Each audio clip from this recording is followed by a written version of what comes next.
আসসালামু আলাইকুম সুপ্রিয় দর্শক, চলে আসলাম এই মুহূর্তে পাওয়া সবচেয়ে গুরুত্বপূর্ণ আবহাওয়ার বিরাট আপডেট নিয়ে।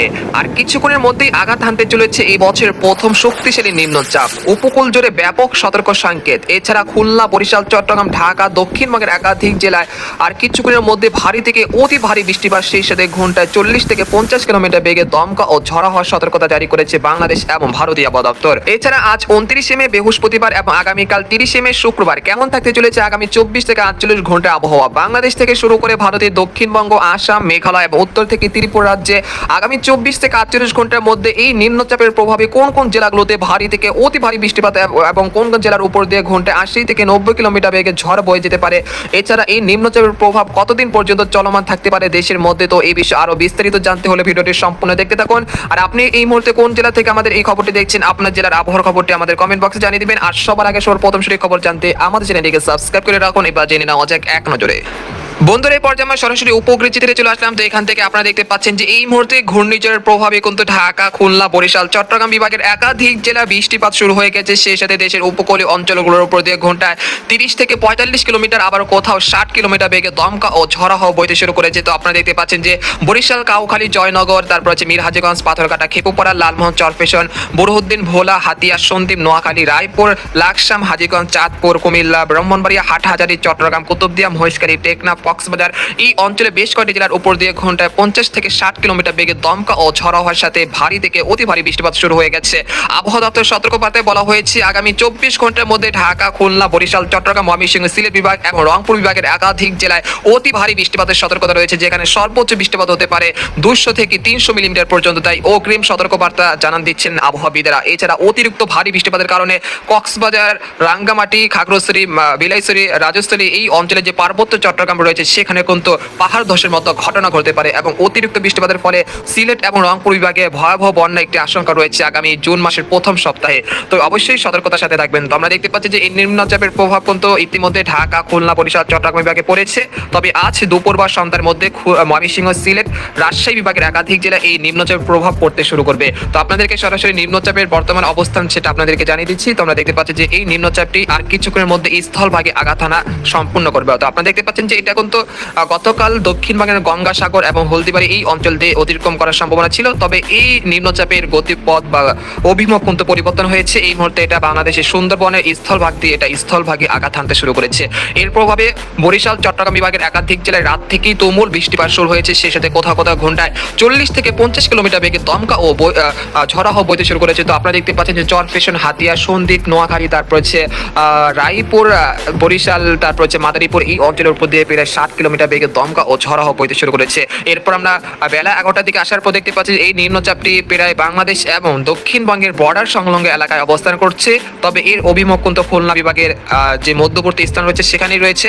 এরপর আমরা দুপুর 2টার দিকে আসার পর দেখতে পাচ্ছি যে এই নিম্নচাপের অগ্রভাগের যে প্রভাবটা শুরু হয়েছে সেটা কিন্তু বরিশাল, চট্টগ্রাম, ঢাকা বিভাগের বেশ কয়েকটি অঞ্চলের কিন্তু এই নিম্নচাপের প্রভাবে কিন্তু ভারী থেকে অতি ভারী বৃষ্টিপাত শুরু হয়ে গেছে। সেই সাথে দমকা বাতাস রয়েছে প্রায় 80 থেকে 95 কিলোমিটার পর্যন্ত উঠে যাচ্ছে।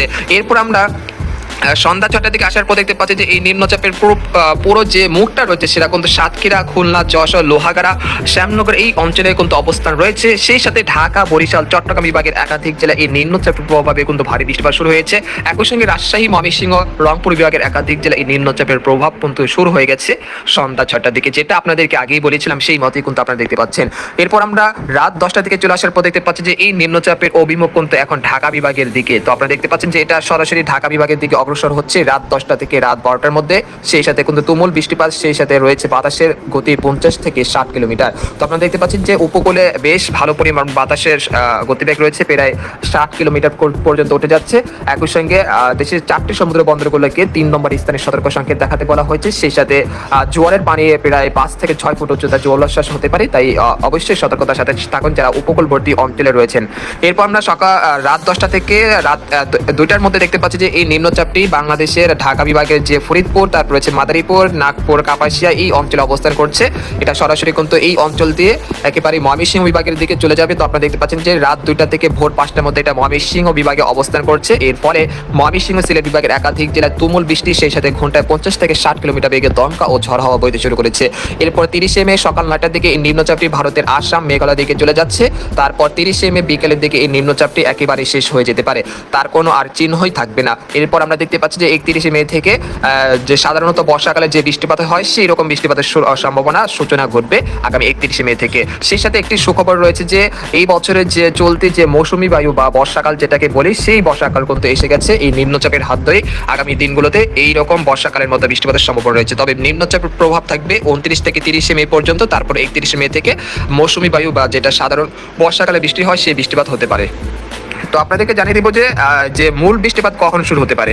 তো আমরা দেখতে পাচ্ছি যে নিম্নচাপ কিন্তু অগ্রসর হচ্ছে খুলনা বিভাগের দিকে, সেই সাথে খেপুপাড়া, পটুয়াখালী, বরিশাল, মতিরহাট, ফরিদগঞ্জ, তারপর হচ্ছে রায়পুর, চাঁদপুর, তারপর মাদারীপুর, তারপর শিবচর, মোস্তাদপুর এই অঞ্চলগুলোতে ভারী থেকে অতি ভারী বৃষ্টিপাত শুরু হয়ে গেছে। সেই সাথে দফায় দফায় মুষলধারে বৃষ্টিপাত, একটানা মুষলধারে বৃষ্টিপাত চলছে এই জেলাগুলোতে। সেই সাথে মহেশখালী, টেকনাফ, কক্সবাজার, কুতুবদিয়া, কুমিল্লা এই অঞ্চলগুলোতে প্রায় 40 থেকে 50 মিলিমিটার পর্যন্ত বৃষ্টিপাত চলছে। এরপর দুপুর থেকে বিকেল 5টার মধ্যে দেখা যাচ্ছে যে আরেকটি ভারী বৃষ্টিপাত প্রবেশ করতে যাচ্ছে কুমিল্লা, ব্রাহ্মণবাড়িয়া, হোমনা, তারপরে নরসিংদী এই অঞ্চল দিয়ে। সেটা দেখতে পাচ্ছি যে সন্ধ্যা 7টার মধ্যে ঢাকা বিভাগের বেশ কয়েকটি অঞ্চলে তাণ্ডব চালাবে। তারপর আমরা দেখতে পাচ্ছি যে উত্তরে যে বৃষ্টিপাত এখনো নেই, আমরা দেখতে পাচ্ছি রংপুর, ময়মনসিংহ, সিলেট এই অঞ্চলগুলোতে এখন নিম্নচাপের প্রভাব এখনো শুরু হয়নি। তবে বিকেল 5টা থেকে এই নিম্নচাপের প্রভাব কিন্তু রংপুর, ময়মনসিংহ, সিলেট বিভাগে বৃষ্টিপাতের সম্ভাবনা থাকছে। তো আমরা দেখতে পাচ্ছি যে রাত 9টার দিকে এই নিম্নচাপটি ঢাকা বিভাগের দিকে অগ্রসর হবে। রাত 2টা 1টার দিকে আমরা দেখতে পাচ্ছি যে এটা ঢাকা রাজধানী ঢাকা বিভাগে অবস্থান করছে। এর ফলে কিন্তু রংপুর, ময়মনসিংহ, সিলেট বিভাগের একাধিক জেলা ভারী বৃষ্টিপাত চলছে। সেই সাথে ভারতের আসাম, মেঘালয় এই অঞ্চলগুলোতেও বৃষ্টিপাত চলছে। এরপর আমরা শুক্রবার সকাল 7টা থেকে চলে আসার পর দেখতে পাচ্ছি যে আসাম, মেঘালয় এই অঞ্চলগুলোতে অতি ভারী বৃষ্টিপাত রয়েছে। একই সঙ্গে বঙ্গোপসাগর বেশ উত্তাল রয়েছে। তবে আপাতত আগামী 31শে মে বিকাল থেকে বঙ্গোপসাগর স্বাভাবিক হয়ে আসতে পারে। একই সঙ্গে যে 3 নম্বর স্থানে সতর্ক সংকেত ছিল সেটা কিন্তু নামিয়ে ফেলতে পারে বাংলাদেশের আবহাওয়া দপ্তর। তবে যে বায়ুতাড়িত যে জলোচ্ছ্বাসের কারণে কিন্তু কিছুটা বঙ্গোপসাগর উত্তাল থাকতে পারে আগামী 3রা মে পর্যন্ত, তাই 3রা জুন পর্যন্ত। তো আপনারা অবশ্যই মাছ ধরা ট্রলার নিয়ে উপকূলের কাছাকাছি থাকবেন। আপাতত আগামী 1 সপ্তাহ সমুদ্রে বা গভীর সাগরে না যাওয়ার জন্য আপনাদেরকে যেটা আপনাদেরকে বলা হয়, সতর্কতা বলা হয়, সেই সতর্কতা আপনাদেরকে দেওয়া হলো। তো আপনাদেরকে জানিয়ে দেবো যে আগামী 72 ঘন্টায় সবচেয়ে বৃষ্টিপাত কোন কোন জেলাগুলোতে হতে পারে সেই জেলাগুলো আপনাদেরকে এক নজরে দেখে দিচ্ছি। তো আমরা দেখতে পাচ্ছি যে খেপুপাড়া, পটুয়াখালী, তারপর মীর হাজীগঞ্জ, লালমোহন, বুরহানুদ্দিন, চরফেশন, হাতিয়া, সন্দ্বীপ, নোয়াখালী, ফেনী, এরপর লাকসাম, হাজীগঞ্জ, কুমিল্লা, ব্রাহ্মণবাড়িয়া, একই সঙ্গে রয়েছে শিবচর, মাদারীপুর, তারপর মুন্সিগঞ্জ, দৌহার, ঢাকা, দোহার, কাপাসিয়া, নরসিংদী, কটিয়াদি, কিশোরগঞ্জ, একই সঙ্গে রয়েছে বালিয়াকান্দি, পাংশা, মাগুরা। সেই সাথে রয়েছে সিলেট বিভাগের সব কয়টি জেলা, একই সঙ্গে ভারতের ত্রিপুরা রাজ্যের আগারতলা, আমবাসা, উদয়পুর, সেই সাথে খাগড়াছড়ি, মানিকছড়ি, দিঘিনালা, চট্টগ্রাম, তারপর সীতাকুণ্ড, কক্সবাজার, কুতুবদিয়া, মহেশখালী, টেকনাফ এই অঞ্চলের কোথাও কোথাও প্রায় 200 থেকে 300 মিলিমিটার পর্যন্ত ভারী থেকে অতি ভারী বৃষ্টিপাতের সম্ভাবনা রয়েছে। তবে দেখা যাচ্ছে যে নিম্নচাপটি যার অভিমুখ কিন্তু কিছুটা পরিবর্তন হওয়ার কারণে রংপুর বিভাগের যে ভয়াবহ বন্যার আশঙ্কা কথা ছিল সেই বন্যা কিন্তু আপাতত দৃষ্টিতে দেখা যাচ্ছে না। তাই রংপুর বিভাগের জন্য এই বৃষ্টিপাত কিছুটা মানে এই যে নিম্নচাপের যে পরিবর্তন, সেই নিম্নচাপের পরিবর্তনের কারণে রংপুর বিভাগে যে বন্যা পরিস্থিতির সৃষ্টি হওয়ার আশঙ্কা ছিল সেই বন্যা পরিস্থিতিতে আপাতত দৃষ্টিতে তেমন দেখা যাচ্ছে না। তাই এটা হলো একটি সুখবর। তবে সিলেট বিভাগে কিন্তু বন্যা পরিস্থিতির সৃষ্টি হওয়ার আশঙ্কা দেখা যাচ্ছে। প্রায় 200 থেকে 300 মিলিমিটার পর্যন্ত অতি ভারী বৃষ্টিপাতের কারণে সিলেট বিভাগের একাধিক জেলার নদ নদীর পানি বৃদ্ধি পেতে পারে। তাই অবশ্যই সিলেট বিভাগের জন্য বন্যার জন্য সতর্ক সংকেত আসতে পারে। তো এছাড়া দেখতে পাচ্ছি যে দক্ষিণবঙ্গের কলকাতা, খড়গপুর, বর্ধমান, চরফেশন, শান্তিপুর, কাটোয়া, তারপর হচ্ছে উত্তর দক্ষিণ 24 পরগনা বেশ কয়েকটি জেলাতে প্রায় 60 মিলিমিটার পর্যন্ত ভারী বৃষ্টিপাতের সম্ভাবনা রয়েছে।